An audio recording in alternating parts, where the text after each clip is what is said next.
Hi everyone, welcome to episode 4 of my brand new model railway build, the Ladykillers.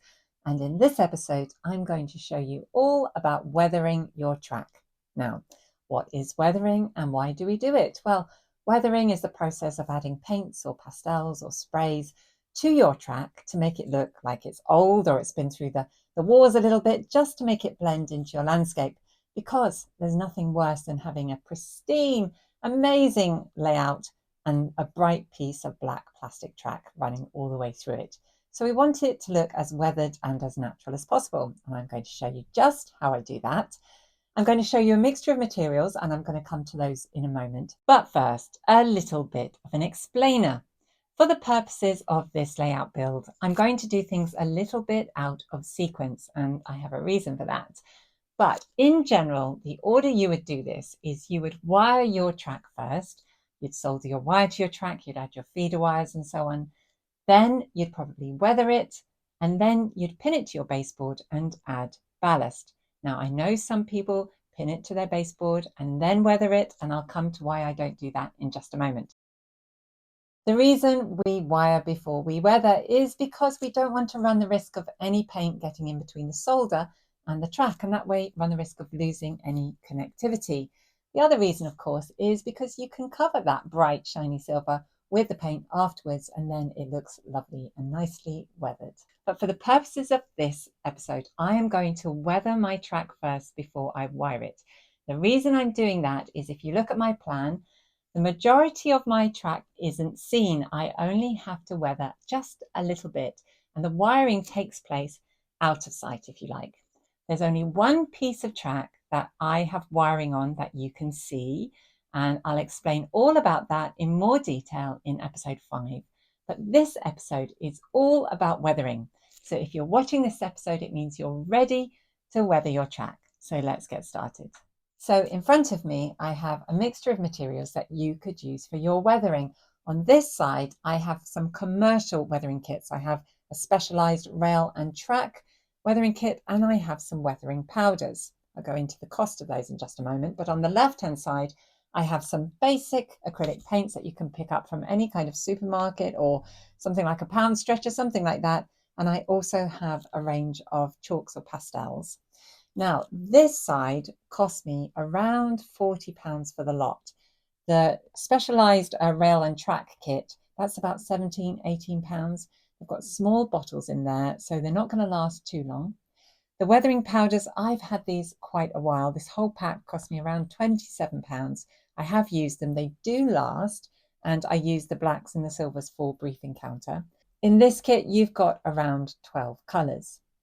Another thing people do use are spray aerosol paints, and the reason I don't like to use them is because they go everywhere. You can't be very detailed, but also they do get a bit pricey. Add another 12 or £14 onto the cost of this lot over here. Now then, on the other side, I told you I'd got the basic acrylics. This was £2.50 for this tube, or I think it was 3 for £5, something like that, from a well-known retailer, B&M. And then this pack, I've had this pack of pastels for quite a while, but I've seen a pack of around 36 colours for about £8 on Amazon. So I'm going to show you how to use these and create a really lovely weathering effect. In this episode, I'm going to show you both methods, and then I'm going to talk about the pros and cons of each method. And at the end, I'll decide which method I want to use for the track on the Ladykillers. Before you start, you are going to need some basic materials. You're going to need a range of paintbrushes, some thin ones, and a kind of a nice medium-sized brush, and an all-important piece of wood. And I'll show you why you need this later in the episode. So let's get started. In front of me, I've got 2 pieces of track, just test track. And on this one, I'm going to use the commercial kits. And on this one, I'm going to use my cheapy acrylics and chalks. So I'm going to put this one to one side for a moment. Let's put it down there. I'm going to get started on this one. First things first, let's have a look inside the box. Now, this is a box of tracks and sleepers, acrylic paints from the Rail Centre. And inside you have, let's have a look, you've got about 6 colours, and I'll take them out so you can see them, because some of these are for your tracks and sleepers, your rails and sleepers, and some of these are for ballast. So we don't need the ballast ones just yet. Now, just to remind you, this cost me around £17–18, something like that. I'm going to put the box to one side. We don't need that for the moment. So you've got a range of colours. This is concrete. So this is if you have concrete sleepers, obviously. This is ochre sand. That's for ballast. This one is dark grey, again for your ballast. And this one is sleeper brown for your sleepers. Then there's dark rust. So I'll be using that one. And then the last colour is light grey. So I won't need those three. I'm going to put those to one side. I'm going to be using these three. Now, one thing I did notice with this kit is there's a distinct lack of instructions. All they do say is that you shake these paints for 25 seconds before you use them. Now, without instructions, I'm a little bit unsure about which bit to paint first, but logic would dictate that I paint the rust first. That way, if I make a mess on the tracks, I can cover it with the sleeper paint. I don't need the concrete colour because these are wooden sleepers, so I'm actually just going to use two paints. So I'm going to grab one of my finer brushes here. That one looks okay.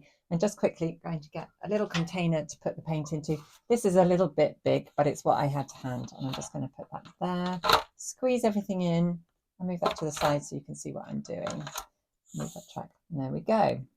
Right, so the first thing it says to do is to shake your paint, make sure the lid's on tight, give it a shake for about 25 seconds. That way it's nice and mixed. And I'm just going to apply a little bit, put a little bit in here, not too much, because what you'll notice with this paint is it's quite thin and a little bit does go a long way. So with a very steady hand, I'm going to start painting. I'm going to paint the outsides of both sides and the insides of both sides. Okay, so I'll get started. So very carefully with this fine brush, I'm just going to paint the sides of each track. And one thing I know about this paint set is you don't need a primer. You don't need any kind of spray or paint to put on first. The paint actually goes on quite nicely. As I say, it's quite thin and a little bit does go a long way. So try and be, obviously with the larger gauges, you have a little bit more room to play with, but this is a 00 track and obviously a little bit more finicky. Now, remember I told you about the mystery piece of wood? Well, this is really important. What we don't want to do is make sure any paint dries on the surface of the rail. So we're going to use our piece of wood, and what I would suggest you do, every little bit of section, don't do it all in one go, take a section at a time, and then take your wood and you scrape it, push down firmly, and scrape it across the top of the rail, and it gets rid of all the paint. Why use a piece of wood and not just a cloth? Well, you'll find with a cloth, it takes off more than the paint on the top, it takes it off the sides too. With a block of wood, you actually get a really nice, clean finish to the top of your rail. So that actually doesn't look too bad, and I'm quite pleased with how that went on. It went on really nice and easily, and it's a lovely rust colour, perhaps a little bit too uniform, but I'm going to see if I can address that with the weathering powders. This kit doesn't come with its own powders, that's why I'm using this extra kit here. So I'm going to leave that to dry for a moment and then I'm going to do the sleepers. Now the box says it takes up to 24 hours for this paint to dry, but I found in a warm summer day it takes up to around 30 minutes and then I can move on to the next step, which is painting the sleepers. And for this I'm going to use the colour Sleeper Brown, and I'm just going to do exactly the same thing. I'm going to give it a bit of a shake.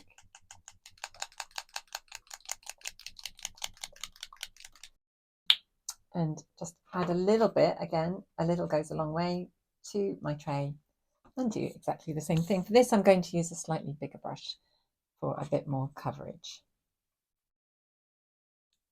Now, I'm not going to paint the undersides. I'm just going to paint the top and all the edges and the insides and outsides of all the different sleepers. So a little bit fiddly, and it does take some time, but be patient with it because the end result will be so worth it.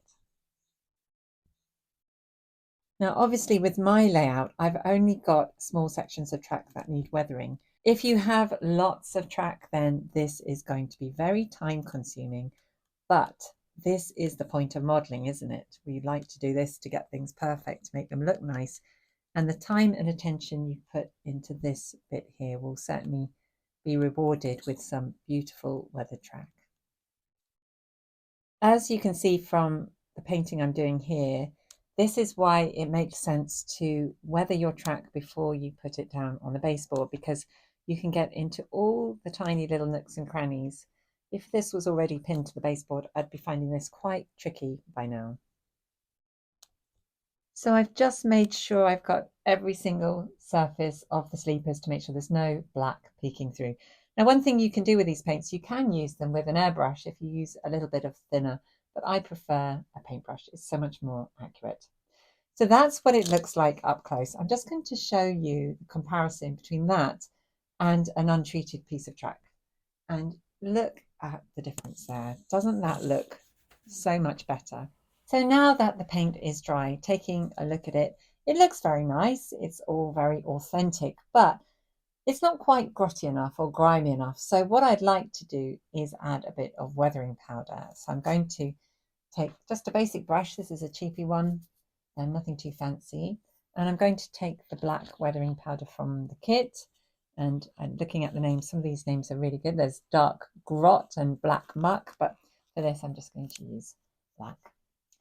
So take the lid off very carefully, and then I'm just going to transfer a little bit of the powder into the lid. So I don't want to put too much on the brush for a moment. And all I'm going to do then is just pretty much brush over the top. And it might not look apparent when you're doing it, but at the end you'll notice the difference. And just get it all covered. And once again, use your piece of wood just to remove any stuff that gets on top of the rails itself. Now, as you go along, you might want to just get a bit bolder with the powder and just add a bit more in the corners, because it's like the dirt and the soot is gathering in the corners of the track. I'm pretty happy with that, actually. Taking a closer look, that looks much, much better. I'm much happier with that. So that's the track using the commercial weathering kit. I'm now going to show you what it looks like when I use the cheaper acrylic paints and chalk. So now I'm going to show you how to weather track using some cheaper materials, some basic acrylic paints and some chalks or pastels. And the first thing I'm going to do with this piece of track is I'm going to paint it all black. Now, the reason I'm going to do that is because I want to provide a primed surface for the rest of the acrylics to grip onto. If I just painted directly onto the track itself, sometimes the paint gets a bit thin in places, a bit splodgy. So I'm going to give it a good coating of black paint on both sides, and that way I'm sure that all of it is nicely covered. So I'm just going to do that first.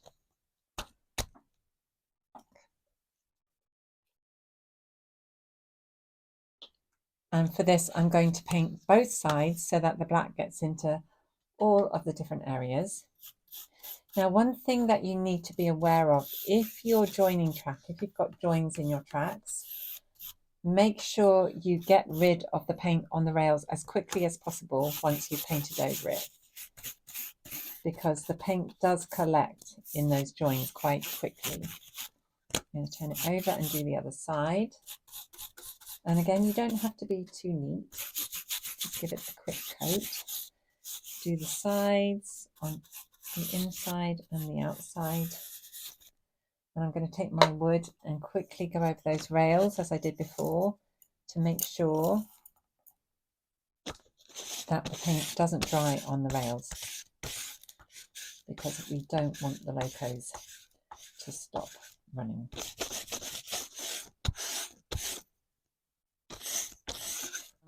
Just making sure I've got the paint in all the areas, and don't use too much paint on the brush. You don't want it to get too gunky.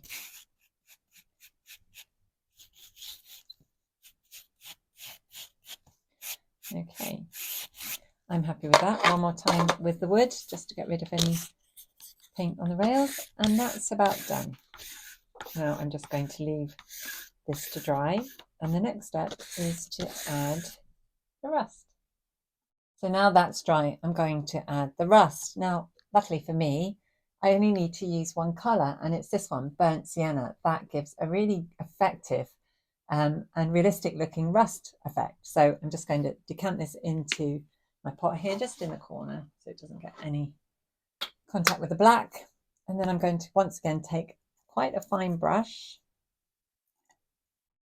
And again, with a steady hand, I'm just going to paint the sides, internal and external, of the rails. Now, acrylics are slightly thicker than the rail kit that I was using earlier, but I quite like it because it gives a bit more of texture. And with rust, while you can have nice thin layers of rust, you do get kind of crunchy bits of oxidized metal, which I think look really nice.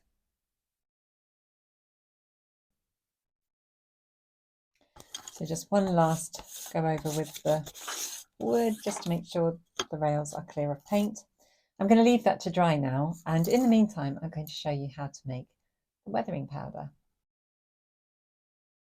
So while I wait for the paint to dry, I'm going to show you how to make the basic weathering powders, and I'm going to use these. These are pastels. You can just use chalk as well. Both are relatively cheap.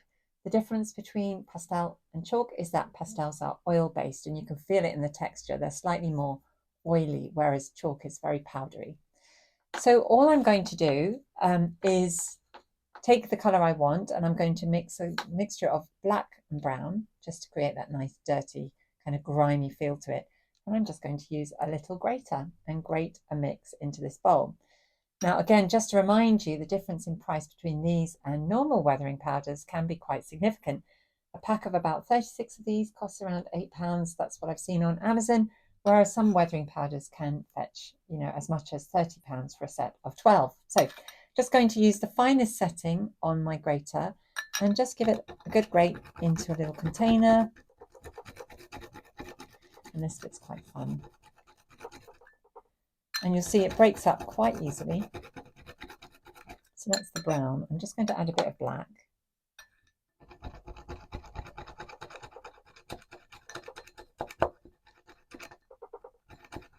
I'm just going to create a little bit for now, just to show you. And I'm going to take a soft brush and just mix it all up, so you can see there's a nice powder there. And that's about right for what I want to use. You can, of course, experiment with different colours, like if you want to use silvers or greys, just to give it a more of a dusty effect. But I want a nice sooty effect on my rails. That's what I'm going to use. I'm just going to put that aside, and I'm going to get back to painting my sleepers a nice brown colour. Now the next step is to paint the sleepers. Now this is going to involve a little bit of colour mixing. Unless you can find the ideal brown for your sleepers, then you may want to play around with different colours.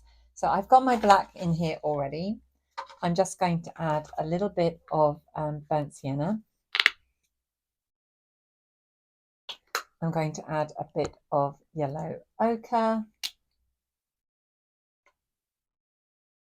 And just a little bit of white, not too much, because I don't want the colour to turn creamy. I just want it to be a little bit paler. Now, if you've never used acrylics before, they're very versatile. You can use them like oils, quite thick, or you can add water and make them like watercolours. So that's just a little tip for you. If you're going to use acrylics on your layout, you can use them for different things. So I'm just very carefully going to mix these together until I get the colour that I want. I'm just going to put that in there for a second, and just taking little bits of colour and putting it at the edge there until I'm starting to be happy with how it looks. What I'm going for, of course, is that nice wood look, a dark brown, a little bit of black. And I'm just going to carry on doing this until I get the colour I want. Now, of course, I'm only painting a small section of track, so I'm only going to be using a little bit of paint here. But if you're going to be mixing colours for larger sections of track, then you're going to need to mix, obviously, a lot more paint, because what you don't want to do is have to keep mixing and keep matching and run the risk of not getting the right colour every time you mix, if that makes sense. So that's starting to get quite like the colour I want to use. And what I might do is just test it on a little corner of this white here. And that's quite a nice colour. I'm quite happy with that, actually. Yeah, I think I'm going to go with that colour. That's the colour I'm going to use for my track. And of course, the next step, just like the last time, is to paint the sleepers. So I'm going to take my paint, grab my piece of track, and then just very carefully do what I did before. I'm going to paint all the little sections, insides and outsides, all the different edges, and then every now and then I'm going to make sure I clean the top of the rail with the piece of wood.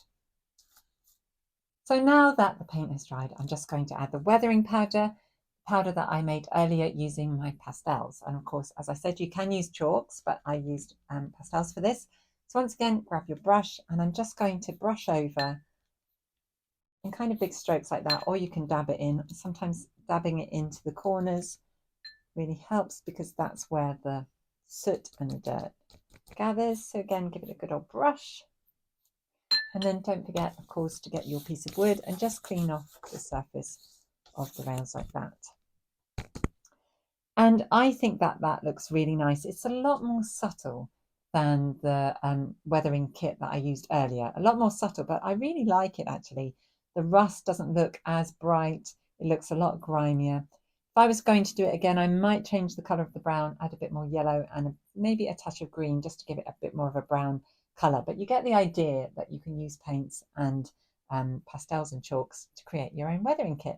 Nice and easy. So the next step for me is I'm going to weather the track on my layout. Which of these am I going to use? There you go. There's a piece of plain track in the middle. Both are very effective. Both look very nice. Which one shall I use? Well, let's get an expert opinion, shall we? Grumpy cameraman, which of these shall I use? Dunno. Well, I did try. So I said I'd look at the pros and cons of each kit. So let's have a look at the shop bought specialist kit. Well, firstly, it's very quick to use. It's relatively simple. There's no need for primer, and it comes with some ready-made realistic colours. For the cons, however, though, these kits are more expensive than making them yourself. You get smaller amounts of material, and as I found, the results can be mixed. Looking at the homemade kit now, well, the pros are it's cheaper, there are unlimited colours, and what I found is you get better results. But on the downside, it's more time consuming to use a homemade kit. There's a lot more mess and more fuss. So which one shall I use? I'll tell you more in just a moment. So I decided to go with my DIY weathering kit using my acrylic paints and my chalks. The reason for this is I do want to keep the cost of the layout on the lower side, so this is a budget or more affordable option.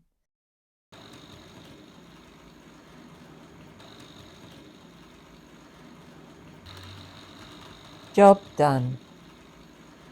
Now, as well as painting your sleepers and track, you can also do a little bit of advanced weathering, and that involves cutting some of the sleepers to make it look just a little bit more distressed and disused. So this piece here is going to go behind Mrs. Lopsided's house. In reality, the sidings behind her house went all the way to Caledonian Road, but I'm going to make them look a little bit more disused and distressed than they were in the film.